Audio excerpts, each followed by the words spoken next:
Hey guys, Mike here. And with the release of No Time to Die just around the corner, I decided to do a video regarding my top 10 James Bond films. I warn you, this list may be controversial in some areas.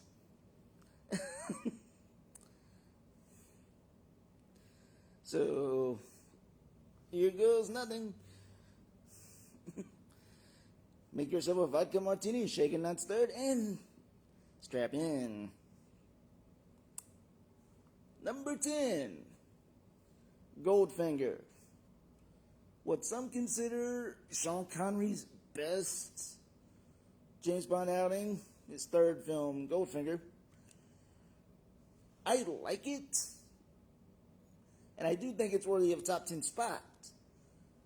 But at the same time, I don't think it's worthy of the best Bond film that it's gotten over the years. You know, putting it at the one spot. Sure, it introduced the tropes and everything we love about the series, but some of the film's a little bit overrated. Especially the fact that Bond spends a good portion of the second third of the film in a prison cell. I'm sorry, but I do like the film a lot, but it just barely makes my top 10. I will admit the title track by Shirley Bassey's iconic. I will admit Hunter Blackman is awesome as Pussy Galore. And that, you know, the laser scene is one of the best scenes in the film, where Goldfinger attempts to castrate Bond with the classic lines, "Do you expect me to talk? No, Mr. Bond, I expect you to die." You know, and of course, Oddjob, who doesn't love him? But like I said, I find it overrated, and it just barely ekes in on my top 10. So, you're wondering, now you're probably wondering what's up next. Well, coming in at number 9, we've got Timothy Dalton's first outing, The Living Daylights. I like this film a lot. It's very Fleming-esque. Dalton nails the character of James Bond. Of course, he had read the books, done a lot of studying on it before taking on the role. And the film is, in a way, if you go back to the short story, The Living Daylights, a sequel to that short story by Ian Fleming. The plot here is tight with concerning a defection by a Russian general, which we later learned is linked to some nefarious arms smugglers. And Bond has to befriend the general's girlfriend to get information about what she knows and about what may be going on. The plot is extremely good. The henchman, Necros, is menacing, and how he gets his final comeuppance in an aerial fight with Bond is wonderful. The title track by Aha is amazing. Erin Corbett is great as General Koskov, and you know, I will say, like I said, Dalton does very well. I feel bad for him in that this was coming off of Moore's era and people didn't really gravitate towards him. Now people are starting to gravitate towards him, and I'm glad to hear that. The only weak point I find in this film is our leading lady, played by Miriam Diabo. And she just, I know the character's supposed to be naive, but she comes off as too naive at times. And also, the only thing I find is like, there's a portion towards the end where we kind of get bogged down a little bit in pacing. But otherwise, a solid film. And I still highly recommend it.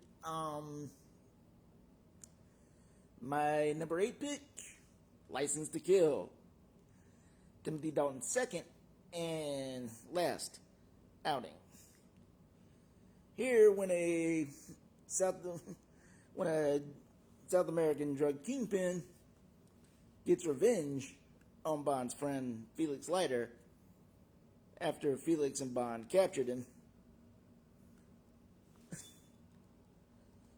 Bond goes rogue and, without His Majesty's Secret Service's help, decides to take down Sanchez, the evil Sanchez, from within. And right off the bat, I gotta say, the cast here is great. Robert Davi is so good as Franz Sanchez, our head bad guy. You feel how menacing he is from the first moment you meet him, where he confronts his girlfriend who's sleeping with another man. And he goes, "Did he promise you his heart? Give her his heart." And then they proceed to kill the man. He's great in the film. They always say a hero's only as good as the baddie he's up against. Davi gives Dalton a run for his money. And the scenes between them are electric. The action here is very good. Admittedly, it gets brutal. A young Benicio del Toro makes an appearance as Franz Sanchez's head henchman, Dario. And he's creepy as all get out. But he plays that role with such plum. Hard to believe. You would not have thought this was going to be an Oscar-winning actor down the road. But he does so good. This film has 2 Bond girls. And I will say that it's a mixed bag.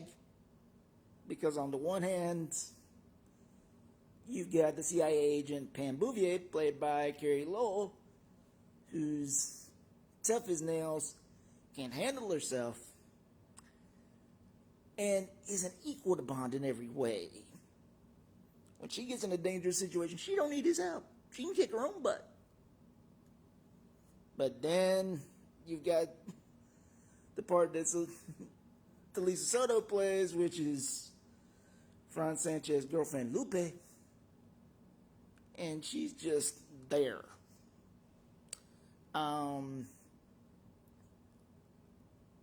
There's not really much to say about her, because at one moment she's in love with James, and everything, but it never feels earned. She's just there, and doesn't really add much to the plot. But this one's got it's got great action. The Michael Kamen score is decent. The title track, the title song by Gladys Knight, is one of my favorites. And as director John Glenn's last film, it's a tight one. And I really wish Dalton got looking back, and I'll be honest with you, when I first saw the Dalton films, I didn't care for them. But I've reassessed them since then, and I really wish Dalton had gotten more love at the time. But hey, what can you say?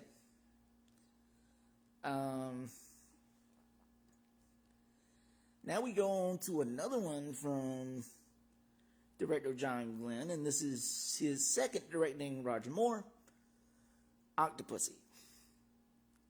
Starring, of course, Roger Moore as 007 with Louis Jourdan and Maud Adams as supporting cast. This one entails 007 investigating an affair dealing with a Fabergé egg, which leads him to a smuggling ring headed by the mysterious Octopussy and her partner Kamal Khan.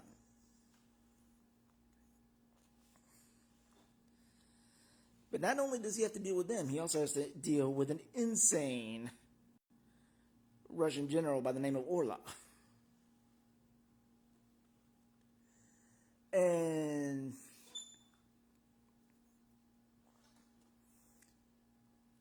this is a very good adventure for Moore. It really should have been his last. And I'll come to that in a minute.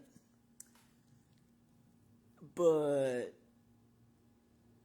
you've got some tight comedy here. You've got really suspenseful action. Louis Jourdan as your baddie. He's just perfect. Because he plays the perfect social foil to Bond in a lot of scenes. And he's also menacing.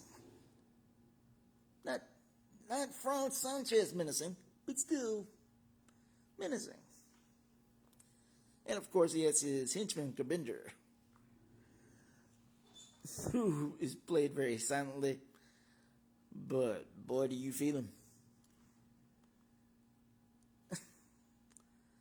Maud Adams as Octopussy, she is very mysterious, very sexy, and you at first don't know whose side she's on. But that's what makes it fun. You don't know. And her chemistry with Moore is top notch. Now, this has been the second time they worked together. Because she was first in The Man with the Golden Gun. But, you know, the less said about that movie, the better.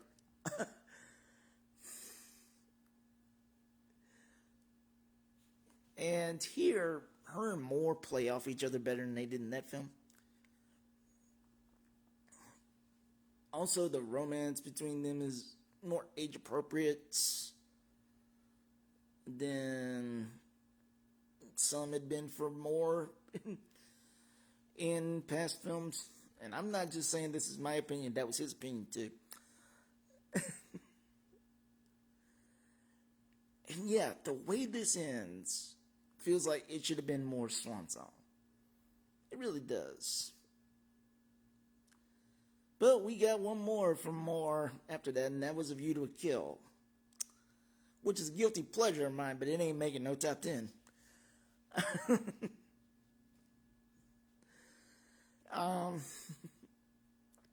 And so, yeah, this one's I can't say this one is a bad one. I know that it's one that gets a mixed reception with Bond fans. It does on me because I have fond memories of seeing this with my dad in the theater. Second one I ever saw in the theater, actually. But now let's go on to the next one, which would be number 6, GoldenEye. Pierce Brosnan's debut as 007, directed by Morton Campbell, is one of the best intros of a Bond ever. From the opening damn bungee jump to the amazing climax in Cuba. This movie is a thrill ride from beginning to end. And they really do a great job in the script of addressing how times have changed geopolitically since the last Bond film. Because this is the first one to take place after the wall fell. Even though its pre-title sequence is before that. You have Sean Bean as your baddie, Alex Trevelyan. And around this time, Sean was getting a lot of work as bad guys. He had just come off Patriot Games. And I think a few other films where you play the baddie. But this started the whole Sean Bean dies in every film trope. In fact, I would say that started way back in Patriot Games. But then you've got, a great new M played by Judi Dench, who makes quite an impression.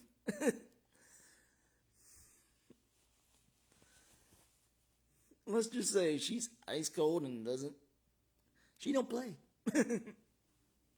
No. Everything here works for me except one thing. And that's Eric Serra's score, if you can call it that. Because it really doesn't do much for me. It's all this electronic sounds, noises, and things. And I don't know what the heck is supposed to be going on with that.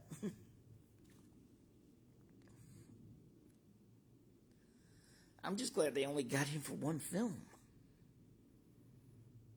Because his score sucks. Now, the title track, performed by Tina Turner and written by U2 and The Edge, man, it's awesome. And so the and let's not forget the pre-title sequences in these films are iconic. Whether you're looking at Maurice Bender work down through, I think it was 62 to, I want to say 89. Then to Daniel Kleinman doing the pre-title sequences. They've all been iconic. And yes, the Bond girls in this film are quite good. You have Natalia, who is a computer specialist, and she looks a little mousy playing Jane, but what do you expect from a computer specialist, a model?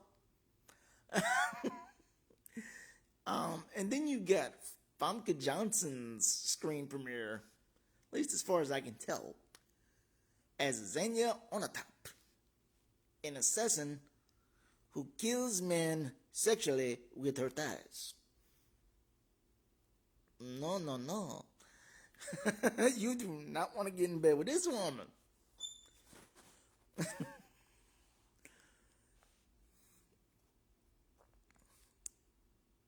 Yeah, if you're looking as a opener for Brosnan's era, this one works. If only that could be said for the rest of his era.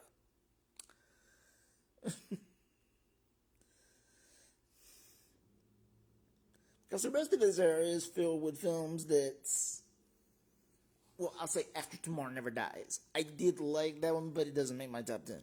It's a guilty pleasure, like A View to a Kill. But The World Is Not Enough and Die Another Day, they were decent, but they had good ideas, but they just couldn't execute well.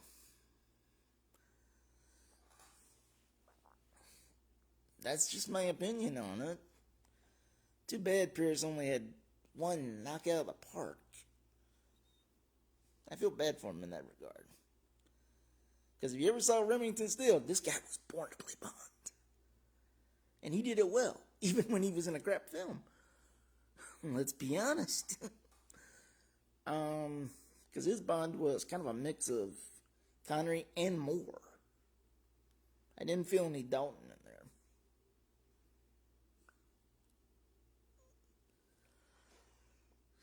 But now we go on to our next film, and the first Bond film I ever saw, actually. Coming in at number 5, For Your Eyes Only.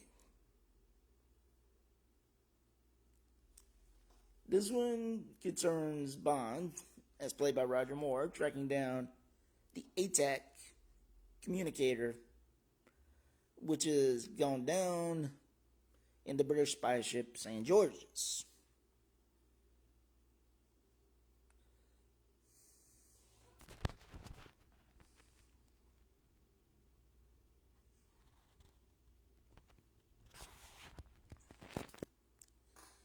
And here we've got several. Along the way, he runs into the daughter of the marine archaeologist who was helping the British Secret Service look for the ATAC,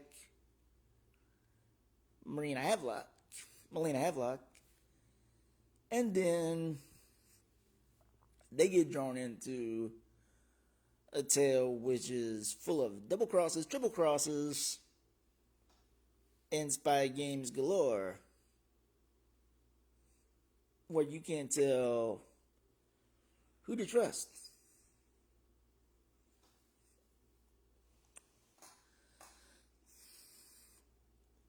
You've got two smugglers, played respectfully by Julian Glover. He plays Eric Christatos. And Topo plays Milos Quilombo. And if you haven't seen the film, I'm not going to spoil who's the baddie on this one.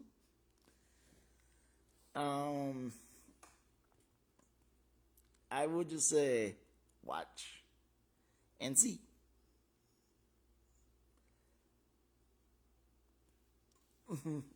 Because this one's got some real down to earth espionage in it. It has some solid action. The score by Bill Conti is very evocative. The theme song by Sheena Easton is, in my mind, a classic.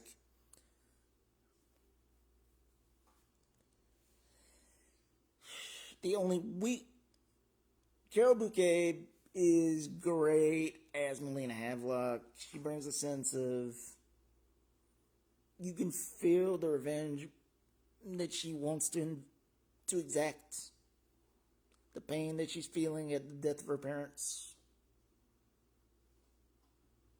At the same time, she's good with the more tender moments in the film.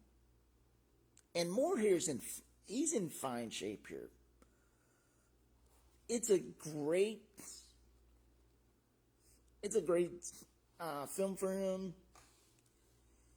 Admittedly, there's a scene where he kills a bad guy by kicking the guy off the cliff while he's in his car. And Moore was never comfortable with that scene. But this one is tightly paced, has a lot of action. The only downside to it, and I have to be honest, yeah, this film has two Bond girls, or I should say, one Bond girl and one Bond kid or something. I don't know how you would classify BB Doll.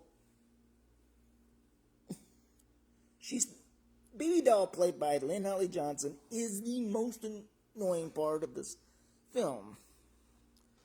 Because all she is in the film is a figure skater who's barely over 18, who has the hots for Bond. And even he finds it awkward. I know she's supposed to be humor in the film, but her moments don't work. They've always felt weird to me. And that's all I'll say about that. But there is some great humor in this, and one really weird line in the opening, in the pre-title sequence, where a villain that Bond is about to kill, who may or may not be Blofeld, says he will buy him a delicatessen in stainless steel. If anybody can explain this line to me, please put it in the comments. I would love to know what the heck this is supposed to mean.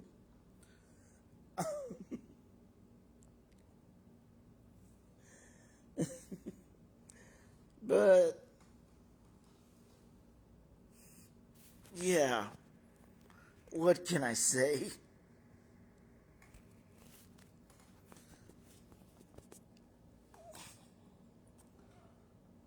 So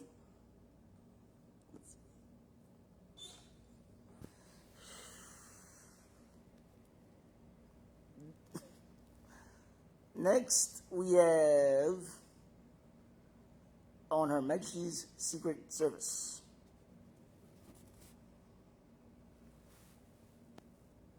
This, for me,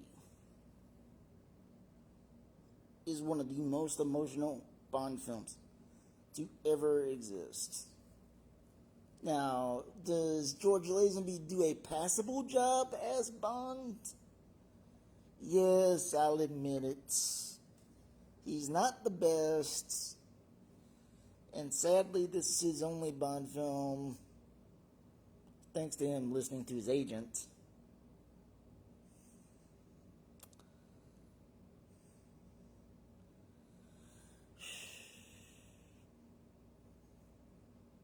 The least you can say about that, the better.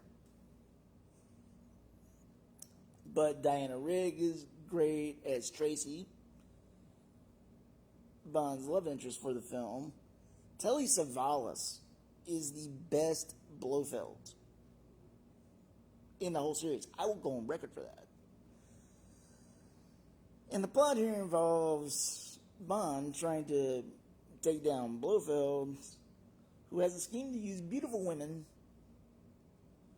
to take vials of a bioweapon and disperse it around the world.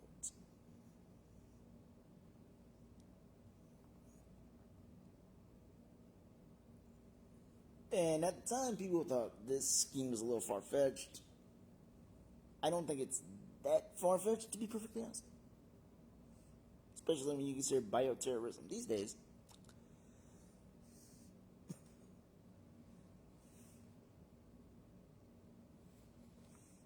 But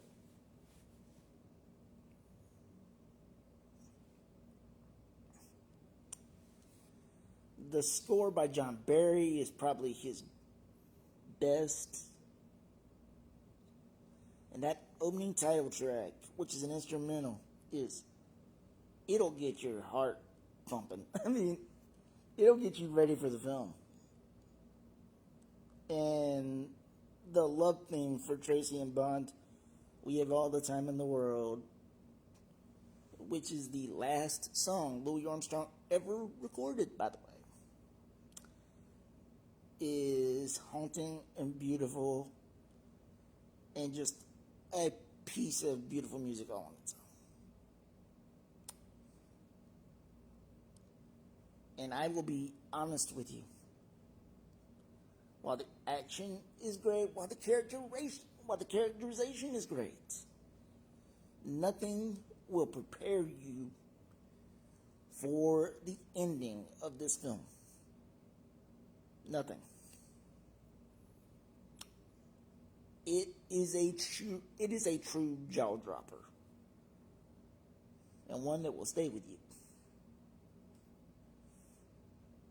So I'm willing to say this is one of the Bond classics, even though it wasn't treated like it when it was first released. Because Lazenby was the first actor to play after Connery stepped down from the role. Now, many have speculated what would this film have been like had Connery done it. I think he would have done fine opposite Ridge. I think he would have done fine opposite Savalas. But alas, we'll never know.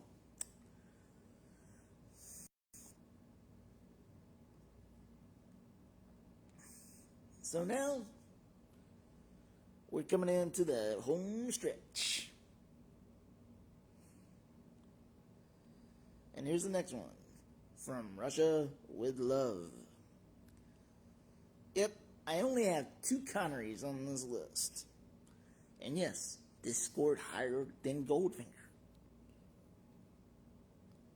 I truly believe this is Sean Connery's best film. And I'm willing to fight on that one.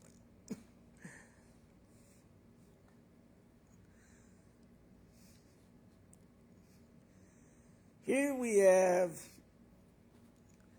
Spectre wanting to get revenge on Bond for taking down Dr. No in the previous film, Dr. No. Yeah, actually, Quantum of Solace was not the first direct sequel in the Bond series. This was. And the Chessmaster Kronstein and his comrade, Rosa Klipp, have concocted a plan for Blofeld on how to get rid of Bond once and for all by using his one weakness, women.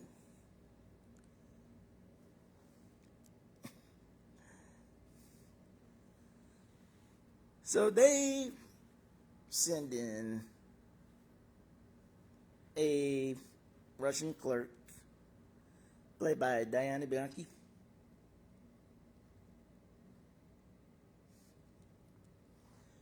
to, as part of their plan,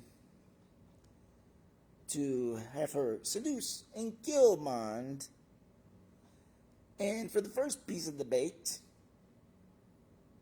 they put out to the British Secret Service that she has the Lecter machine, which is a decoding device that the British dearly want.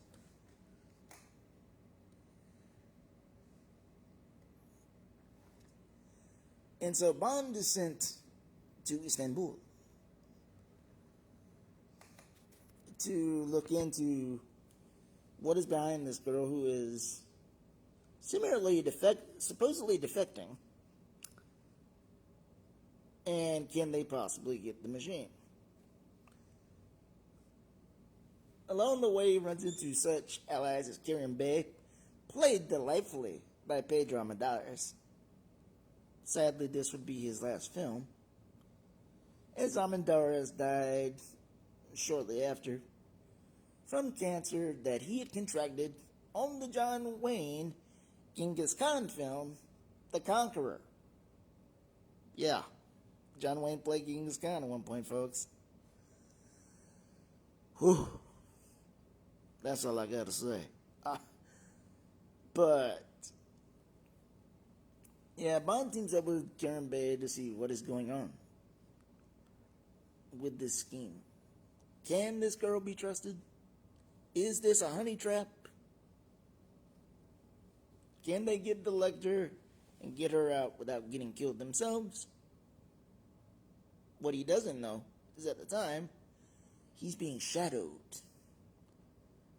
by another agent of Spectre, the elusive Red Grant, played masterfully by Robert Shaw,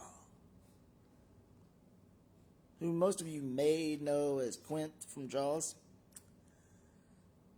But yeah, if you've ever wanted to know what Daniel Craig would have looked like as a Spectre agent, just watch Shaw's performance and you'll get an idea.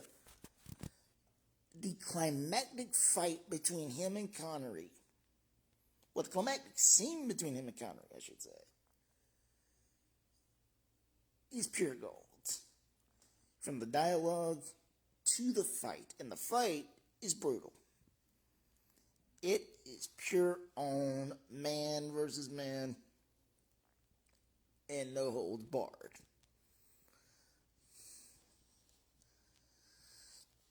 This film feels the most Hitchcock that the Bond series has ever felt. And you can see them cribbing a little bit from, say, North by Northwest. But Terrence Young's direction here is perfect. And they do go a little bit past what you could do at the time. Because they kind of hint that Rosa Klebb may be a lesbian in one scene. They hint at it, but they never come out quite and say. But yeah, this movie for me is the best that Sean Connery ever did, and it's just tight and right, and it's got some great action. Barry's score is always amazing, and for me, well, like I said, some people consider Goldfinger the gold standard for Connery films. It isn't for me, this one is.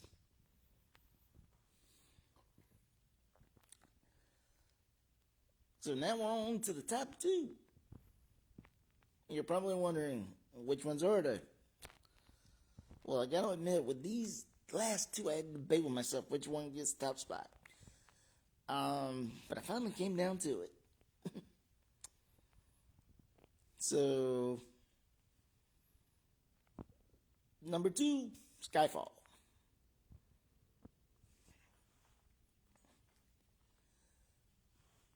When Bond is when a mission to get a list of British agents retrieved goes haywire, and Bond is shot by his own Secret Service and left for dead.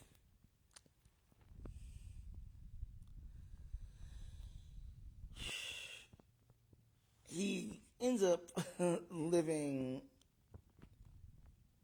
a very quiet life to some extent until an enemy from his past show themselves, and Bond finds himself slowly drawn back into the fray. The villain from his past is none other than Silva, a previous Secret Service agent who Silva feels betrayed. He feels betrayed by him, so he wants to take her down and the British Secret Service with her. Sam Mendes directs Skyfall wonderfully, and as a 50th anniversary film, it does great. It doesn't do a lot of references, but it does emphasize what makes the series great. And not only that, the script is an emotional journey for Bond, for M, and for Silva. And you feel the character's motivations here. The new Q, played by Ben Whishaw, is a delight. And Mallory, played by Ray Fiennes, is a character that you don't know when you meet him whose side he's on, but that makes his character all the more interesting. Javier Bardem steals the show as Silva. His opening scene, which I feel Mendes took a inspiration from David Lean with his entrance from Lawrence of Arabia. His opening scene opposite Craig is very, very good. And in that one scene, you get all of his motivations, everything that drives this character, And you see how it's going to play between these two characters from that point on. And this film is really about the characters more than it is about the action. There is action, but it's not wall to wall. It does take some time to breathe. It does take some time for us to really get into the meat of the story.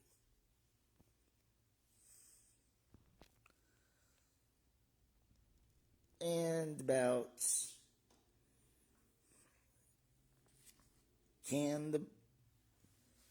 how has the world changed? Is the British Secret Service needed? Are the Double O's needed? Is Bond irrelevant? These questions are all asked and answered in the film. And as I said, it's a 50th anniversary film. It doesn't try to make as many references as Die Another Day did with its for the 40th anniversary, thank goodness. But boy, the climax for this one is a real... I mean, when they save the action and they save it for the right moments, and you feel every bit of it. Honestly, I feel this film could have been nominated for Best Picture at the Oscars. It wasn't, but I feel it could have been. And Judi Dench gives her best performance as M. And this was her last performance, and you could tell she was saving the best.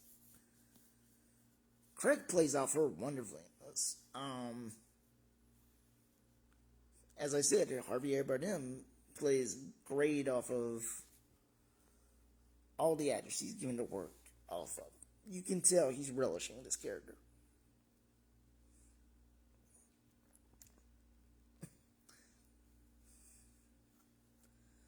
And I feel a little bit like his character was, in a way,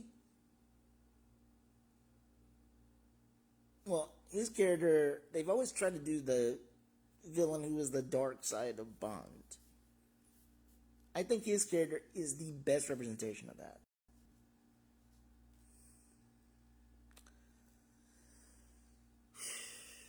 And this is one of those films I keep coming back to because it's just such a ride. But there's one I keep going back to more. Way more. And that's my number one pick. Casino Royale. And no, I'm not talking about the 67 spoof. I'm talking about Daniel Craig's first outing as Bond. Again, we have Martin Campbell introducing the new Bond. I honestly believe this guy should be the one to introduce every new Bond from this point, because he just gets it. That opening sequence, shot entirely in black and white, and cross-cut between two different kills that Bond has to make to become a 00, is amazing.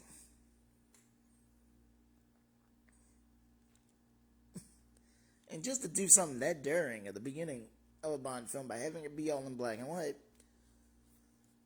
is a daring choice. But this film, just like the novel, has Bond going up against the infamous La Chifra, played by Mads Mikkelsen,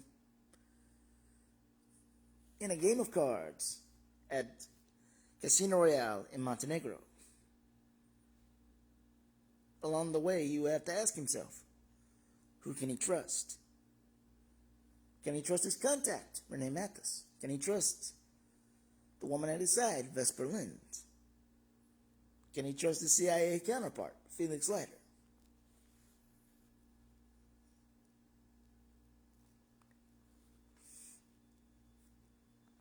And they do a great job of updating. I will say, as far as the story goes, they do a great job of updating Fleming's original novel to today. Because in the original novel, the game was Baccarat. And I'm willing to bet most people here in the States don't even know what Baccarat is. Even I don't completely understand the game.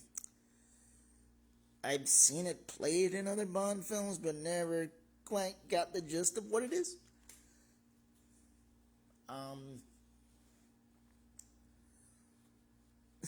But since Baccarat is a two card game,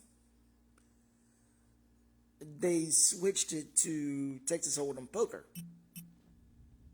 And that works beautifully as a substitute. And the poker game takes up a good portion of the second act of the film, but never feels dull. And before that, we have Bond tracking down a bomber, which then leads him to something called Ellipses, which then leads him to Le Chiffre. Now, just to give context, the novel started right at the casino. So the first half, well, the first hour or so, the writers had to make up and make it feasible. And they do a great job of it. And I will say, for his first outing, Daniel Craig does great. And he had a lot to endure with this, because there was a lot of people on the internet saying, oh no, a blonde Bond. Then there was a website that said that was called craigisnotbond.com and all that other stuff. I remember going to see this with some family, and my brother-in-law BJ was with us. Going into the theater, he goes, you ready to make some blonde jokes? And I was like, no. Because I knew that Craig could do this, because I had seen him in Steven Spielberg's Munich, in which he plays a member of an Israeli task force on taking down terrorism in 1972. So yeah, I knew he had it. But not only does Craig nail it, Judi Dench is great as M. Ava Green is possibly the best Bond girl since Diana Rigg in Her Majesty's Secret Service. If I had to debate which one is better, honestly, I couldn't say, because they're both a top tier for me. And Jeffrey Wright is great as Felix Leiter. Of course, Mads Mikkelsen gives Le Chiffre just enough of that menace, but not over the top menace. You understand that this guy is just a money man for other terrorists, as they say in the film.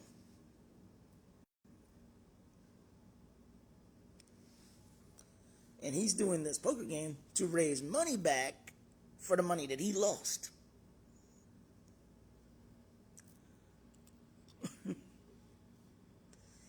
So his neck's on the line. So he's sweating the whole time. And I will tell you, if you're a man, there's going to be one scene that's going to have you kind of cringing. If you've seen this film, you know the scene of which I speak. It involves a knotted rope. And using it to do something that most men would not like having done to them.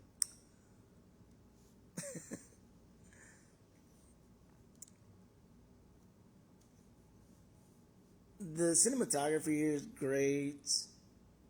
David Arnold's score perfectly fits. And as Bond in this film has not become the James Bond that we know, yet the Bond theme is used sparingly, if rarely. That's not to say that there aren't other themes that he uses that fits just as well. The title song, You Know My Name, by the late Chris Cornell, works so great because it has this rough feel to it, which suits Craig's version of Bond so well. And, you know, the lyrics emphasize this world that he is going to be entering into and how you can trust no one. It fits the themes so well.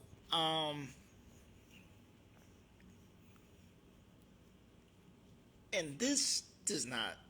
The great thing about the plotting in this is there's little details that you won't notice on your first watch through. But when you come back for your second watch through, you'll notice things. Whether it's a character interaction, whether it's something in the background, whatever. And this is one of the reasons I come back to this one, is because there's always something to catch. There's always something to enjoy. And at 2 hours and 24 minutes, this doesn't feel it. It doesn't feel long at all.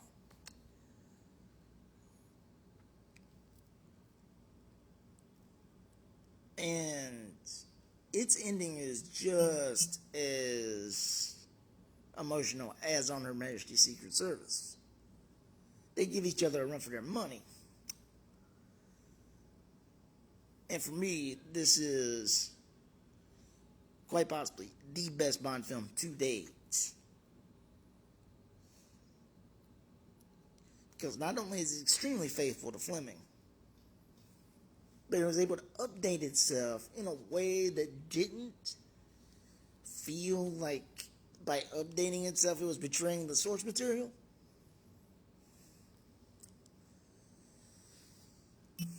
And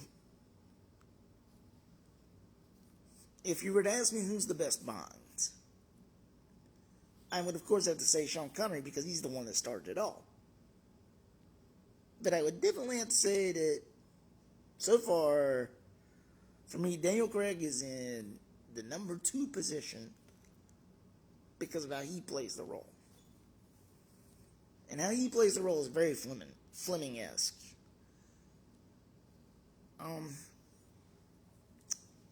You know, he emphasizes the danger of the character. And how this character kind of closes his heart off because he doesn't want to get, because he knows in this job he can't get emotionally attached. How it's always, you could die at any moment. And that I feel is a part of the character that is key. And so I can't wait to see how he closes off his run as James Bond in No Time to Die. But yeah, for me, Casino Royale is the number one on my top 10 list of Bond films. I'd love to hear your opinions. I know my good friend Matt Brunson has some very opinionated things to say about Bond because he's just as big a fan as I am. And I highly recommend you head over to his website, thefilmfrenzy.com, and check out his he did a whole ranking of the Bond films so far. Not only that, the best top 10 best Bond girls, which me and him pretty much agree on those. The top 10 songs, so much other stuff. He went so in depth that I couldn't, you know. I highly recommend you check out his website.